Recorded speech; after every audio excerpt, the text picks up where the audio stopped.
సరదా సాహసపు ఎత్తులను ఎక్కడానికి ఎన్ని ఎత్తులు వేయాలో పూర్తి వివరాలకు చదవండి రేపటి సాక్షి దినపత్రిక. కృష్ణానదికి కర్ణాటక వంటి ఎగువ రాష్ట్రాల్లో వర్షాలు కురిసినా వరదలొస్తాయి. చుట్టుపక్కల జిల్లాల్లో భారీ వర్షాలు కురిసినా వరదలొస్తాయి. ఎన్ని ఆనకట్టలు కట్టినా ఆపలేనంత వరద కృష్ణకు పోటెత్తుతోంది. తాజాగా బంగాళాఖాతంలో ఏర్పడిన వాయుగుండం కారణంగా ఏపీ, తెలంగాణ రాష్ట్రాల్లో కురిసిన వర్షాలకు కృష్ణానది మహోగ్ర రూపం దాల్చింది. వరంగల్, ఖమ్మం, గుంటూరు జిల్లాల్లోని కొండల్లో పుట్టే వాగులు, వంకలు డజన్ల సంఖ్యలో కృష్ణలో కలుస్తాయి. ఇవన్నీ కలిసి కృష్ణా, గుంటూరు జిల్లాల్ని ముంచెత్తాయి.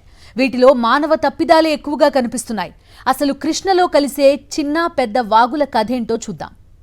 ఒకప్పటి ఉమ్మడి గుంటూరు జిల్లా ఇప్పుడు పల్నాడు జిల్లాలోని కొండవీటి కొండల్లో పుట్టి ప్రకాశం బ్యారేజీ ఎగువన కృష్ణానదిలో కలిసేదే కొండవీటి వాగు. కొండవీటి వాగు 5,000 క్యూసిక్కుల ప్రవాహాన్ని మాత్రమే తట్టుకోగలదు. అయితే తాజా వర్షాల వల్ల 15,000 క్యూసిక్కులకు పైగా ప్రవాహం ముంచెత్తింది. దీంతో రాష్ట్ర రాజధాని అమరావతితో సహా కృష్ణా కరకట్ట మీది సీఎం చంద్రబాబు అక్రమ నివాసం కూడా మునిగింది. కొండవీటి వాగు వల్ల అమరావతి పరిసరాల్లోని 13,500 ఎకరాలు ఎప్పుడూ ముంపునకు గురవుతోంది. అందులో రాష్ట్ర రాజధానికి సేకరించిన 10,600 ఎకరాలు కూడా మునుగుతుంది.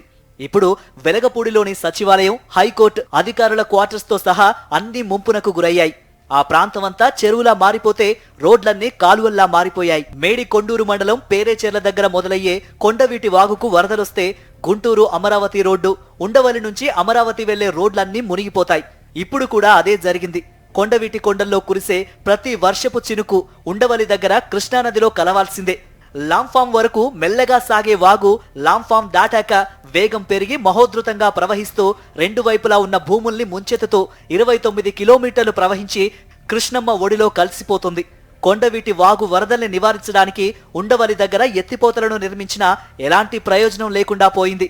లాంఫామ్ నుంచి వైకుంఠపురం వరకు డైవర్షన్ ఛానల్ను తవ్వి కృష్ణానదిలో కలిపితే వరద నుంచి కొంత ఉపశమనం కలుగుతుందని నిపుణులు ఎప్పుడో చెప్పారు. కృష్ణానదికి కుడివైపు నుంచి ప్రవహిస్తున్న కొండవీటి వాగు ఒకవైపు ముంచుతూ ఉండగా మరోవైపు తెలుగు రాష్ట్రాల సరిహద్దు జిల్లాల్లో పుట్టి కృష్ణానదిలోకి ప్రవహించే వాగులు, వంకలు మరోవైపు నుంచి ముంచెత్తుతున్నాయి. ఉమ్మడి వరంగల్, ఖమ్మం జిల్లాలో నుంచి ప్రవహించే కట్లేరు, మునేరు, వైరా, పాలేరు వంటి ఏర్లు, ఉపనదులు కృష్ణానదిలో కలుస్తాయి. పులిచింతల బ్యాలెన్సింగ్ రిజర్వాయర్ తర్వాత ప్రకాశం బ్యారేజీ వరకు నీటి నిల్వ చేసే అవకాశమే లేదు. ప్రకాశం బ్యారేజీలో కూడా 3 టీఎంసీల వరకు మాత్రమే నిల్వ చేసే అవకాశం ఉంది. ఎప్పటినుంచో చర్చల్లో ఉన్నట్లుగా ప్రకాశం బ్యారేజీకి ఎగువన, దిగువన మినీ బ్యారేజీల నిర్మాణం రూపుదిద్దుకుంటే సుమారు 20 టీఎంసీల వరకు నీటిని నిల్వ చేసుకునే వీలుంది. వరంగల్ జిల్లా పాకాల సరస్సు నుంచి ప్రారంభమయ్యే మున్నేరు ఖమ్మం జిల్లా మీదుగా ఆంధ్రప్రదేశ్లోని ఎన్టీఆర్ జిల్లా చందర్లపాడు మండలం ఏటూరు దగ్గర కృష్ణానదిలో కలుస్తుంది. 195 కిలోమీటర్ల మేర ప్రవహించే మున్నేరులో కూచివాగు, దూళ్లవాగు, నల్లవాగు, ఇసుకవాగు దారి వెంట కలుస్తాయి. ఇక ఖమ్మం జిల్లా సత్తుపల్లి ప్రాంతంలోని లంకపల్లి అడవుల్లో కట్టలేరు మొదలవుతుంది. ఎన్టీఆర్ జిల్లా వీరలపాడు మండలం పాలెంపల్లి వద్ద వైరా నదిలో విలీనమవుతుంది. 65 కిలోమీటర్ల పొడవున ప్రవహించే వైరా నది ఖమ్మం జిల్లా వైరా పట్టణానికి ఎగువన చీమలపాడ రిజర్వ్డ్ ఫారెస్ట్ లో పుడుతుంది. ఇది ఎన్టీఆర్ జిల్లా కంచికచెర్ల మండలం కీసర వద్ద మునేరులో కలుస్తుంది. వరంగల్ జిల్లా రఘునాథ్పల్లి మండలం కురచపల్లిలో పుట్టే పాలేరు 104 కిలోమీటర్ల పొడవునా ప్రవహించి ఎన్టీఆర్ జిల్లా జగ్గయ్యపేట మండలం రావిరాల వద్ద కృష్ణానదిలో కలుస్తుంది. తెలంగాణలోని వరంగల్, ఖమ్మం జిల్లాలు, కొండపల్లి కొండలు, పల్నాడు జిల్లాలో పుట్టే కొండవీటి వాగుల నుంచి ఏటా 100 టీఎంసీల నీరు కృష్ణానదిలో కలుస్తుంది.